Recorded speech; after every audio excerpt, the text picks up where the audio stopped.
Seja muito bem-vindo a mais um VeraCast. Eu sou a Marcela Varani e o episódio de hoje é sobre o câncer de mama. Nós vamos entender tudo sobre uma das doenças que mais assolam as famílias por todo o Brasil. Você vai entender por que é essencial o cuidado, a prevenção e também o diagnóstico precoce. Comigo aqui hoje para esse bate-papo estão a doutora Vivian Antunes, oncologista clínica do Veracruz Oncologia. Tudo bem, doutora Vivian? Tudo bem, agradeço muito por essa oportunidade, um convite bastante especial. A gente é que agradece, também a doutora Andréa Laureano, mastologista, bem-vinda mais uma vez ao VeraCast. Obrigada, eu agradeço mais uma vez o convite. Esse já foi tema, já foi pauta aqui no VeraCast, não poderia ser diferente hoje, né? O câncer de mama é um assunto para ser tratado sempre, né? A gente precisa falar sobre prevenção, conscientização.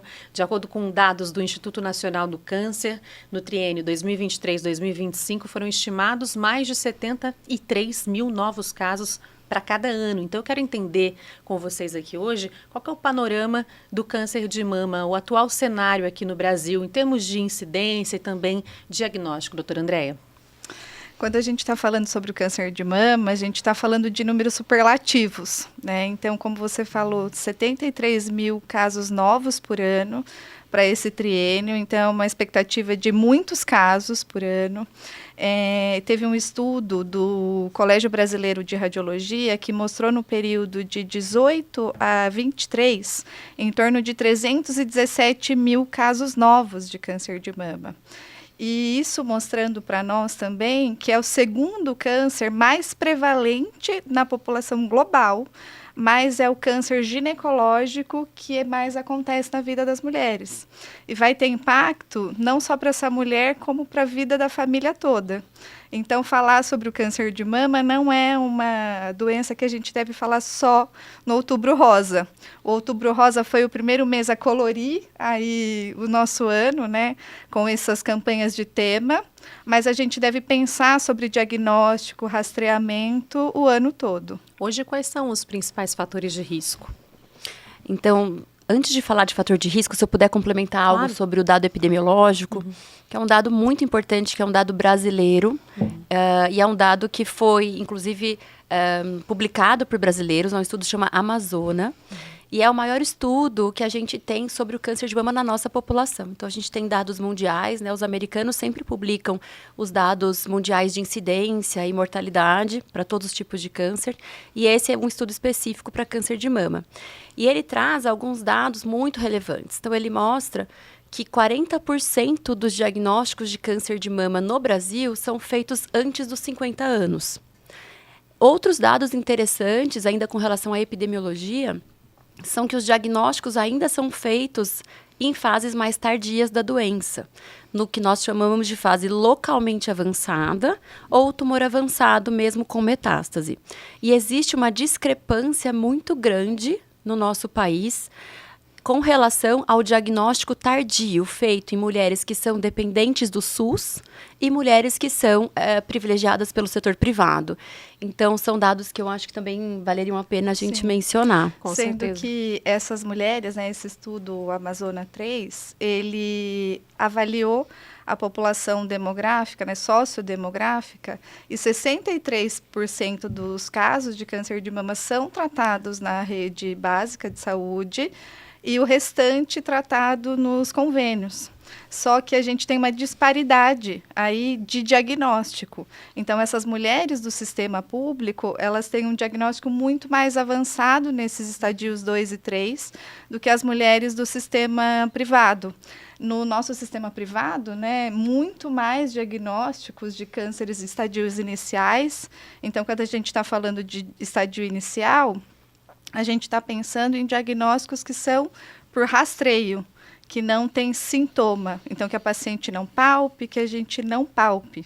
Que esses são os diagnósticos que a gente também tem maior taxa de cura. E agora, retomando os fatores de risco, o que a gente pode elencar? Então, para fatores de risco, eu realmente separei porque é uma conversa um pouquinho mais extensa. Eu gosto muito de dividir em fatores de risco modificáveis e os não modificáveis. Né? Então, o que é o que a gente não modifica? Aquilo que nasceu com a gente, né? Então, os principais fatores de risco não modificáveis são ser mulher e envelhecer. Então, quando falamos de câncer de mama, estamos falando de uma doença que majoritariamente acomete mulheres, mas a gente tem câncer de mama em homem, é uma entidade bastante rara, apenas 1% dos cânceres de mama acontecem em homens, mas ser mulher é o maior fator de risco, não modificável. E envelhecer. Eu acabei de mencionar que 40% das vezes aqui no Brasil é um diagnóstico abaixo dos 50 anos, mas é o envelhecimento da mama o principal fator de risco não modificável. E aí a gente vai ter também as alterações genéticas. Muitas pacientes chegam ao nosso consultório, acho que a Andrea deve ter a mesma percepção, nos dizendo, olha, eu não tenho familiares de primeiro grau com câncer de mama e isso me aconteceu. Então, ter uma familiar de primeiro grau é algo que acrescenta risco? Sim, mas lembrando que a maioria das mulheres não tem nenhuma alteração genética conhecida para desencadear o câncer de mama. Dos não modificáveis, então, o que mais, Andrea? Aí tem os hábitos também, né? Tem aquelas questões que a gente pode... que depende da gente, vamos dizer assim, né? Os modificáveis, Isso. que aí são alguns, mas dos não modificáveis, lembra de mais algum? Dos não modificáveis, acho que hoje um fator de risco que a gente acaba trazendo pela vida, né, que a gente tem aí, cada vez mais mulheres têm filhos mais tardios, né? Então, uma mulher ter um filho acima dos 35 anos de idade, isso acaba mostrando um aumento de fator de risco para câncer de mama. E se a gente for pensar, esse poderia ser um fator de risco modificável, mas pelo nosso estilo de vida, isso tornou muito comum. Mulheres acima dos 40 anos tendo o seu primeiro filho, né? Acho que um fator de risco muito importante que os trabalhos mostram hoje são esses fatores de risco aí ambientais. Então, obesidade, o sedentarismo. Isso para todos os cânceres, e inclusive para o câncer de mama, além dele ser um fator de risco, ele também acaba sendo um fator de risco para recidiva. Então, hoje em dia, as mulheres que estão em tratamento, a gente foca muito para estimulá-las para que elas possam fazer exercício físico, inclusive durante o tratamento, que esse vai ter um efeito muito positivo para o prognóstico dela ao longo da vida. Contribui, inclusive, com o tratamento. Contribui ao longo da vida. Além desses fatores, né, a gente menstruar muito cedo, parar de menstruar muito tarde, então uma mulher que pare de menstruar acima de 55 anos, ela acaba tendo um aumento de fator de risco para câncer de mama. Isso a gente não consegue modificar. É um fator natural, né, para ela. Mulheres que têm uma densidade mamária aumentada para a faixa etária, também aumenta o risco de câncer de mama em 4 vezes. Então, a partir do momento que a gente entra aos 40 anos, que a gente vai tendo a modificação hormonal, que vai transformando a glândula mamária em gordura, isso vai diminuir o risco de câncer de mama, e por isso que a gente acaba tendo aí uma faixa etária mais idosa para o aparecimento de câncer de mama. Não é tão frequente, né, o câncer de mama não é esperado, o câncer de mama em mulheres jovens. Que a Vivian estava falando aí dessa incidência de câncer de mama em mulheres jovens, a grandíssima maioria vão ser mulheres mesmo que não têm histórico familiar, que em torno só de 10 a 15% dos casos de cânceres de mama são em mulheres jovens, mas o Brasil é um país que tem muitas mulheres jovens. E que estão fora dessa faixa etária preconizada pelo Ministério de Saúde de rastreio para o câncer de mama. E a diferença quando o câncer é em mulher mais jovem, esse é um câncer geralmente mais agressivo? Ele tem uma tendência a ter uma biologia mais agressiva. E até esse mesmo estudo, né, do Amazônia 3, ele mostrou que do mesmo jeito que as mulheres no SUS são diagnosticadas em estadios mais avançados, também com uma biologia tumoral mais agressiva. E o que a gente está falando de biologia tumoral agressiva? Porque quando a gente fala isso, essa informação, o que é, né, essa informação? Então, quando a gente diagnostica um câncer de mama, a gente não está falando de uma entidade única. A gente está falando de uma doença heterogênea, que ele vai se manifestar aí o tamanho do tumor que a gente está diagnosticando, se tem invasão da axila, se ele está expressando receptor de hormônios ou não, e se ele tem a expressão de uma proteína. Os que a gente considera mais agressivos são os tumores receptores hormonais negativos e que têm a expressão da proteína do HER2. Então, essas mulheres acabam tendo maior expectativa de ter esse diagnóstico. Agora, eu imagino que há já muitos avanços, né, com relação ao diagnóstico e também ao tratamento que possibilitam maior perspectiva para as mulheres também, né? Sim, inclusive quando a gente pensa nos dados mais recentes com relação à mortalidade, a gente consegue perceber que, embora a incidência esteja aumentando de câncer de mama, não é um aumento muito grande, mas a incidência vem aumentando. A mortalidade, ela vem diminuindo. Que bom. E isso também é heterogêneo. Então, quando a gente olha para populações, para países que têm uma possibilidade maior de acesso a tratamentos de mais alta complexidade, a gente olha essa mortalidade caindo mais. Aqui dentro do Brasil, entre os estados, isso é bastante heterogêneo nos dados.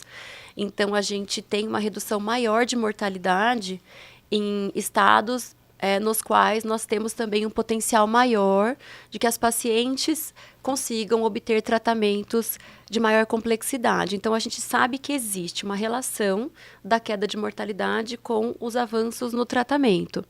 E com relação à incidência que aumentou, a Andrea citou 2 fatores de risco modificáveis que são muito importantes.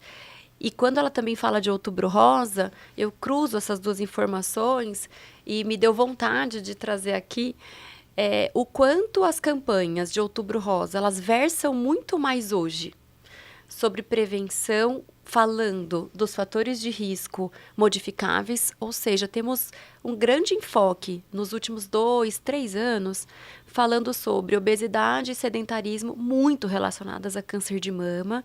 A OMS já lançou anos atrás o dado de que já é o fator de risco modificável mais impactante para câncer no mundo, e aí a gente vê que as nossas campanhas elas estão sendo assertivas, porque a gente tem falado mais disso.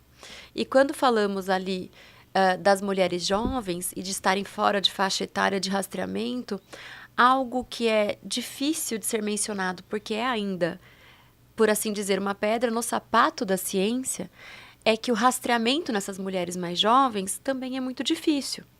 Então, não é que o Ministério não queira fazer mamografia em moças de 20, 30 anos. É porque o exame, infelizmente, não tem uma boa eficácia nessa faixa etária. E aí, quando nos perguntam, então, qual é o exame que essas mulheres têm que fazer? Não existe esse bom exame. Não existe. É que é uma informação realmente difícil para a ciência. Então, é algo ainda a avançar, né? Sim. O câncer de mama durante a gestação também é um assunto que preocupa bastante as mulheres, que inclusive geralmente estão nessa faixa etária, né? Não rastreável, que vocês comentaram, né? Vamos entender um pouquinho mais sobre esse assunto. É um câncer raro? É um câncer que acontece bastante? Como é que funciona? O câncer na gestação é um evento raro. Então, se a gente for pensar em número, é um caso para cada 3.000 gestações. Uhum. Mas na gestação é o câncer principal que a gente tem. Então, felizmente, câncer na gestação é algo raro de se acontecer. Tá. Mas dentro das possibilidades de doença maligna é a mais comum. E algo bem importante com relação ao câncer de mama na gestação é que a grande maioria dos casos, inclusive eu nunca vi câncer na gestação inicial, tá? Então, assim, realmente na minha trajetória, só tive diagnósticos de câncer de mama na gestação sempre avançados. Por quê? Então, a própria alteração gravídica que a gente tem nas mamas dificulta esse diagnóstico, né? Essas pacientes, elas não estão em idade de rastreio, como a gente acabou de mencionar aqui na conversa, né? A maioria dessas mulheres tem menos de 40 anos, das mulheres que estão gestando. Então, elas não estão em idade de rastreio, não estão em idade que se beneficiam de rastreamento para diagnóstico precoce. E a alteração da mama, realmente, ela muitas vezes confunde a paciente. Então, as pacientes olham um aumento de volume mamário e relacionam esse aumento de volume mamário à alteração gravídica da mama. E a biologia do tumor, né? Então, a gente tem A Andréia estava mencionando ali no finalzinho da última fala dela que mulheres mais jovens podem ter tumores mais agressivos. Na verdade, não é que podem ter, né? A prevalência de tumores mais agressivos, ela é maior nas mulheres mais jovens. E são essas mulheres mais jovens que gestam. Uhum. E aí esse desafio também do diagnóstico, né? Quais são os alertas, os sinais aí que a mulher que está grávida deve se atentar? Sim. Então, essas mulheres, ainda que elas já tenham mais do que 40 anos, que são a faixa etária que o Colégio Brasileiro de Radiologia, Sociedade de Mastologia, Sociedade de Ginecologia recomendam fazer o rastreamento mamográfico, durante o ciclo gravídico puerperal, vai ser paralisado o rastreamento, mas o diagnóstico, então uma mulher que tenha uma massa mamária palpável, ou que ela tenha um nódulo que já existia, mas que ele está em crescimento, ele deve ser investigado. E ela pode fazer mamografia? Ela pode fazer mamografia. Quando a gente está falando de mamografia, para rastreamento é diferente de uma mamografia diagnóstica. Então, para o rastreamento, essa mulher vai paralisar seus exames até enquanto ela amamente, mas o diagnóstico é diferente.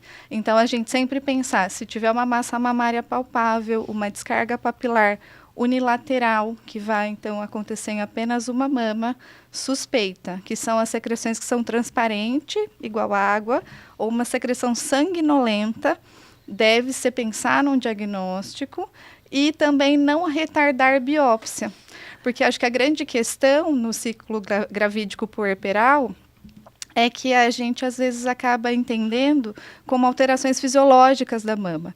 Como essa mulher vai ter a mama muito mais estimulada pelos hormônios femininos durante a gestação, então tudo o que aparecer é benigno. E até porque, como são mulheres jovens, não se tem essa expectativa de ter câncer de mama. É um momento feliz. É um momento que, às vezes, a mulher não vai pensar sobre esse risco de câncer de mama e até mesmo o próprio obstetra que está acompanhando para essa mulher. O foco está tão na criança, na gestação, que a gente acaba tendo um atraso aí para diagnóstico da população geral em torno de 2 a 6 meses. Que isso, para uma mulher que tem uma biologia tumoral mais agressiva, isso vai ter um impacto na doença. Faz muita diferença. Até queria entender daí qual é o tratamento, né? É possível tratar sem interromper a gestação? Sim, é possível. E com relação ao atraso, é o que mais impacta, né, André? O que mais impacta no que nós chamamos de prognóstico, que é a chance de ir bem ou de ir mal com essa doença, é esse atraso. Sim, é possível. A gente tem uma série de tratamentos que são permitidos durante a gestação e uma série de tratamentos que não são permitidos durante a gestação. É importante lembrar que quando a gente vai falar do tratamento sistêmico, que é o tratamento mais conhecido como quimioterapia, ou a endocrinoterapia, que é o tratamento hormonal, ou a imunoterapia, os anticorpos monoclonais, a gente vai ter limitações com relação principalmente à idade gestacional. Então, até 12 semanas, o que nós chamamos de primeiro trimestre da gestação, a gente está tendo a formação, o que se chama de organogênese, que é a formação de todos os sistemas ali do embrião. E aí, neste momento, é o pior momento para os tratamentos sistêmicos, porque eles realmente têm eles são teratogênicos, né? Eles influenciam muito nesse momento que é a organogênese, que é fundamental. Então, até 12 semanas é aquele período marcado para o qual a gente não consegue iniciar nenhum tratamento dito sistêmico. Por exemplo, uma quimioterapia teria que esperar um pouco aí. Sempre. Agora, casos cirúrgicos... A cirurgia, né? Agora eu vou puxar para o meu lado.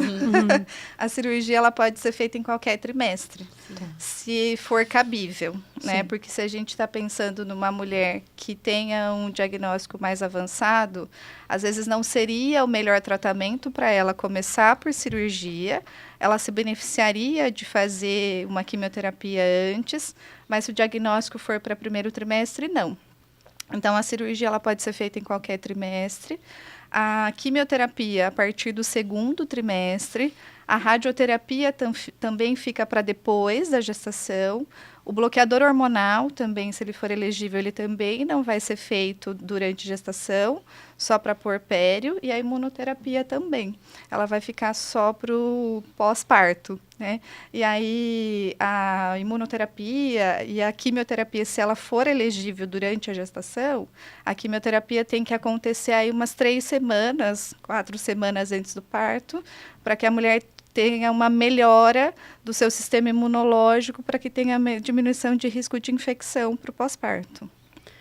Eu acho que é bem importante a gente entender que, como existe essa relação alta entre o tipo biológico mais agressivo nessas mulheres, é bastante e o diagnóstico avançado, é muito frequente que a gente tenha que indicar quimioterapia no diagnóstico do câncer de mama na gestação. Então, são mais raros os casos que operam direto durante a gestação e mais prevalentes os casos em que a gente indica a quimioterapia durante a gestação. E em alguns casos de doença com biologia agressiva, para os quais a gente tem que usar um anticorpo monoclonal específico, que é fundamental no tratamento de algumas pacientes, são casos em que são mais difíceis da gente decidir, inclusive, o quão longe vai essa gestação. Porque o que a gente tenta sempre é que a gestação vá a termo, ou a termo que seria o tempo adequado, ou o mais próximo possível. Então, os casos mais desafiadores, né, André, eu acho que são as pacientes que precisam de anticorpo monoclonal para ter boas respostas, ou as pacientes que têm doença com metástase na gestação. Que infelizmente são casos bastante difíceis, mas que acontecem. Te ouvindo falar, eu imagino o dilema, né, para a mulher, para a mãe, né, que está grávida, querendo preservar também a saúde do bebê. São muitas questões aí emocionais, psicológicas a enfrentar, né? Embora seja raro, mas aconteça, né? Ontem, não só para histórico do VeraCast, eu realmente operei uma paciente que o diagnóstico dela foi durante a gestação. Ela fez um diagnóstico de um nódulo mamário em novembro. Ela chegou em janeiro, mais ou menos, fez um ultrassom, porque estava fim do ano. Então, ela acabou palpando aí em torno de mais ou menos 3 centímetros o nódulo. E aí, em janeiro, ela sentiu com 4 centímetros ou mais. Aí, ela foi fazer o ultrassom. Aí, o ultrassom já mostrou que tinha em torno aí de 4, 5 centímetros o nódulo. Quando ela chegou comigo já com a biópsia, eu palpei um nódulo que ele pegava todos esses quadrantes laterais aqui da mama direita. Então, pela palpação, era um nódulo em torno de 8, 9 centímetros. Então, realmente, um nódulo localmente avançado. Crescendo rápido. Né? Crescendo muito rápido. Ela chegou em torno de mais ou menos 32 semanas. E acho que uma coisa muito interessante que a gente consegue fazer hoje é ter essa discussão em tumor board, né? Então, de discutir com todos os colegas envolvidos da nossa equipe. E aí, essa paciente, ela se beneficia de começar o tratamento por quimioterapia, embora estaria indicado ela fazer imunoterapia, ela não pôde começar na gestação. A gestação dela foi a termo, ela tinha um planejamento de ter parto normal, mas acabou rompendo o bolso, ela não evoluiu para o trabalho de parto. E, por sorte, né, ela fez o tratamento aí da quimioterapia num período que estava ótimo para a gestação, então isso foi muito bem planejado para que diminuísse o risco para ela e também para o bebê. Ela acabou fazendo uma cesárea no parto, e aí uma preocupação também é que aí essa paciente não vai amamentar. Então, isso é um ponto importante, porque ela está usando os quimioterápicos aí, e ela vai retornar o seu tratamento, né? Então, aí acaba fazendo um bloqueio do aleitamento, aí, e isso tem um impacto muito importante, porque ela está pensando aí num período de vida feliz da vida. Então, acaba não sendo um impacto só para ela. Acaba sendo um impacto para o filho mais novo que ela tem, né, para o filho mais velho agora, para os familiares também. Então, acho que o nosso apoio como equipe acaba sendo muito importante, porque ela acaba tendo que lidar com muitas coisas, assim, quando que eu começo a quimioterapia, quais os exames que eu posso fazer, porque um exame muito frequente da gente fazer hoje no estadiamento para câncer de mama é a ressonância. A ressonância ela é feita com a barriga para baixo. Para uma gestante, ela não vai conseguir fazer o exame por conta do próprio posicionamento, né, do exame, porque a gente ainda não tem estabelecido qual é as alterações que uma ressonância possa causar para a gestação. Então, ela tem que ter toda essa discussão, né, aí, durante esse momento feliz da vida. Então, ela é chamada a pensar sobre questões que não é uma questão que uma gestante habitualmente tenha que lidar. Né, mexe muito com dia a dia. expectativas, traz frustrações, né? Sim, muito. Acho que é algo também interessante, inclusive dessa paciente, que eu acredito, nós discutimos em tumor board, então sei um tanto desse caso, ela teve boa resposta, né? Então, a gente entender que as pacientes podem ter boa resposta e que nessas pacientes que têm doença avançada e que têm subtipos de famílias de doença que são mais agressivos, o tratamento sistêmico, ele é a resposta que a paciente tem ao tratamento é o grande divisor de águas das chances de ir bem ali na vida, né? Que é o prognóstico. Então, esse um dos motivos pelo qual a gente não posterga. E lembrar que a gestação em si, ela não impacta na resposta. Então, o dado que a gente tem de literatura é que a gestação não impacta no tipo de resposta que a paciente vai ter. Né? O que acontece algumas vezes é da gente pensar nos tratamentos para os quais ela esteja eventualmente sendo privada, o quanto a gente postergar piora os desfechos de vida daquela paciente que então se tornará mãe. Entender né? todas essas particularidades. E aí também ter uma equipe multidisciplinar, como você estava dizendo, né? Vários profissionais envolvidos é bem importante. Que profissionais são esses? Envolve inclusive psicólogos? Envolve inclusive psicólogos. Então, a gente na equipe, né, tem o cirurgião da mama, que é o mastologista, o oncologista, que ele vai cuidar de todo esse tratamento sistêmico para paciente, o psicólogo, o nutricionista. Seria um ganho muito bom se a gente tivesse um educador físico também, né, em equipe. Então, às vezes, assim, ter um terapeuta ocupacional, quanto mais pessoas da área de saúde pudessem estar acompanhando essas pacientes, mas até a própria nutrição, ela impacta no desfecho cirúrgico, na melhora da cicatrização para a cirurgia. Então, esse trabalho da equipe, todo mundo acaba contribuindo em relação à sua área, né, para essas pacientes. Quais são os desafios ainda quando a gente fala em protocolos, em políticas públicas voltadas para pacientes, para mulheres, né, com câncer de mama grávidas? Grávidas, em especial, acho que os desafios que elas enfrentam são os desafios que as mulheres também não grávidas enfrentam, Que é o rastreio? Eu diria que é acesso, né? Pensando em novas perspectivas de tratamento, o que tem acontecido hoje na oncologia moderna, né? A gente começou a desvendar muito melhor os mecanismos moleculares das doenças e esse entendimento tem trazido uma perspectiva de diversos novos tratamentos. Então, doenças hoje que há uma década a gente jamais imaginava curar, a gente cura. Então, hoje, a gente cura muito mais câncer do que há uma década e há 2 décadas marcadamente. A gente entendeu melhor como o câncer faz para sobreviver e começou-se, então, um processo de uma sequência, uma feliz avalanche de tratamentos novos. E esses tratamentos, eles são caros. Então, hoje, eu diria assim, que um dos grandes dilemas, que não acontece só no Brasil, esse é um cenário mundial, é acesso. Então, não só para as mulheres gestantes. Talvez para as gestantes, um pouco menos, porque, especificamente, boa parte desses tratamentos inovadores, eles não são permitidos durante a gestação. Então, as pacientes que fazem os tratamentos durante a gestação fazem tratamentos que são mais habituais, para os quais elas têm acesso. Porque o rastreio em si, né, o problema do rastreio para elas é aquele que eu mencionei. É a própria idade, né? É a própria idade. Agora, eu imagino que o pré-natal seja muito importante também, e esse acompanhamento, esse olhar também para a possibilidade de um câncer de mama já no pré-natal, né? Com certeza, assim, saber... Eu acredito muito nisso que a gente está fazendo aqui, que é a educação em saúde e a educação não só para outros médicos, mas para a população.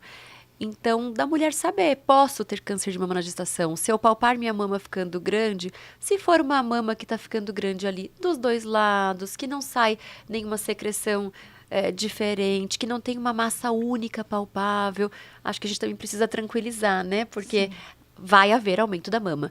Mas da mulher saber que ela pode ter essa doença durante a gestação, que o diagnóstico precoce traz impactos muito positivos no tratamento dela. Então, acho que isso é bastante importante. E uma questão, né, do pré-natal é essa educação. Eu acredito muito também nessa educação, porque apesar de não ser um tema tão frequente, né? A gente está falando de câncer de mama e gestação, é um tema que acontece. Então, que talvez a gente falar mais sobre câncer na gestação e sobre cânceres em geral, isso também vire menos tabu. E a gente deve considerar que durante o pré-natal, uma gestante que vai ter uma gestação com 30 anos ou mais, talvez deveria começar o pré-natal fazendo um ultrassom de mama. Não um ultrassom que é para rastreamento, mas ele já vai nos dar a oportunidade, se tiver algum nódulo suspeito, que ele já possa ser biopsiado. Durante a gestação, a mamografia ela pode ser feita, ela só vai ter um posicionamento diferente de acordo com o crescimento da mama não, do abdômen. E essa mulher aí não precisa se preocupar que a mamografia ela cause algum mal para o feto. A quantidade de radiação que ela vai acontecer para essa mamografia é muito pequena e ela não tem nenhum problema para a gestação. E a biópsia elegível para todos os casos de nódulos palpáveis é uma biópsia de fragmento, que ela vai colher o material do nódulo mamário. Biópsias que a gente fala que vai coletar célula, que são as biópsias que todo mundo mais aí conhece de punção, essas biópsias elas não são boas, porque pela própria alteração gravídica hormonal, ela não vai conseguir fazer uma contenção de fragmento adequado para um bom diagnóstico. Então, também não ter medo de indicar a biópsia para essa paciente num caso de um nódulo suspeito, seja por uma massa mamária palpável, seja porque o exame se mostrou suspeito.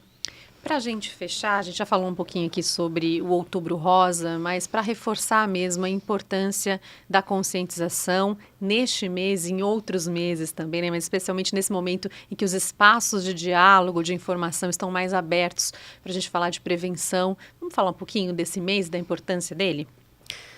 Então, Outubro Rosa é uma campanha da qual eu sou muito fã, porque ela começou com um movimento de mulheres, então é muito bonito da gente lembrar dessa história.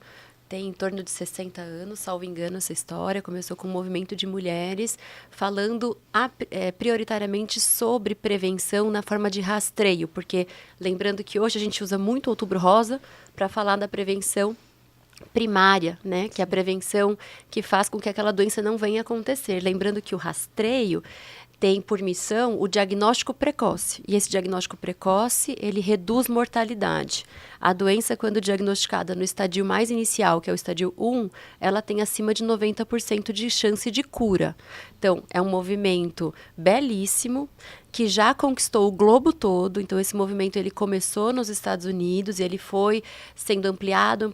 Hoje, praticamente todos os países do mundo têm Outubro Rosa, o que é uma coisa brilhante, porque realmente traz impacto em mortalidade por câncer. E se lá atrás o Outubro Rosa era mais focado na prevenção, na forma de alardear o rastreio, hoje o movimento ficou maior. Então, além desse foco bastante grande na prevenção primária, né, que são as medidas que nós podemos ter para diminuir a chance de ter a doença e não só de fazer o diagnóstico precoce, as pacientes que vivem com essa doença no contexto incurável também estão ganhando voz. E acredito que seja um papel meu aqui também, enquanto oncologista, dar representatividade para essas pacientes, porque por muito tempo elas se sentiram de lado, de fora da campanha de Outubro Rosa, enquanto Outubro Rosa falava só de prevenção. Então, é importante falar de prevenção nas suas diferentes formas, e é também importante a gente notar que esse movimento ele se tornou mais do que falar apenas sobre prevenção. Então, as pacientes que não são poucas, tá, que vivem com a doença, antigamente a gente tinha tempo de vida curto para quem vivia com a doença, né, na forma incurável. Hoje nós temos pacientes com mais de uma década de vida. Nós temos essas pacientes. E muitas vezes são invisibilizadas, né? Exatamente. Sim. Então, acho que sobre Outubro Rosa essa é a minha mensagem mais importante. É um espaço também de trocar experiências e acolher. E acolher. Eu sempre falo, né, que essa campanha do Outubro Rosa, ela começou por amor. Porque a primeira corrida que teve mais ou menos na década de 90 foi a Nancy Komen, fez em homenagem à sua irmã, a Susan Komen, uma corrida que acho que foi muito visionária nesse papel aí do exercício para prevenção. Interessante, né? Muito Porque interessante. naquela época não existia essa relação. Mas muito bem lembrado da corrida. E foi usado um lacinho rosa. Então, esse laço rosa para lembrar a Susan, que depois acabou se tornando essa campanha rosa que a gente conhece em outubro, que é o símbolo da campanha.